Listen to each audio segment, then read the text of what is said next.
From Jamie, oh grand poobah of the multiverse, I'm a conservative. That actually is my title.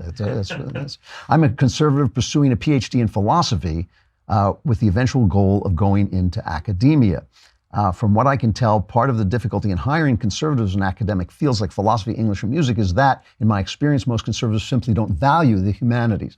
When I tell conservatives that I'm pursuing a PhD to go into academia, I usually get a bunch of befuddled looks as if they could never fathom doing such a thing. Why do you think that conservatives, by and large, don't seem to value the humanities? And how do you think we could foster a conservative culture in which these important subjects are held in higher esteem than they currently are? Man, oh man, if I could answer that, I would be a happier man. I got to tell you, first of all, there are parts of the humanities that conservatives go into, the classics especially, but we don't support the arts. We don't support the humanities. And because of that, now listen, part of this is we've been blacklisted. We're blacklisted in Hollywood. We're blacklisted in publishing. We're blacklisted in academia. So eventually you say, well, if they don't want me, I'm not going there. I got a life to live. I'm going to go do something else.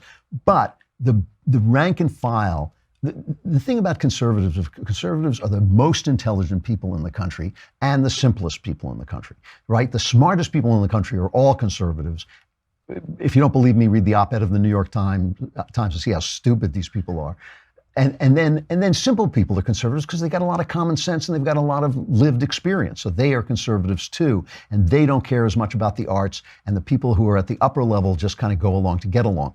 So I don't know why we haven't figured this out. They're so important. It matters so much what people are being taught in school. It matters so much what's coming into their heads through their music and through their television shows. I have pled with conservative think tanks to start divisions, to start artistic divisions. I've pled with them to start think tanks that are dedicated to the arts.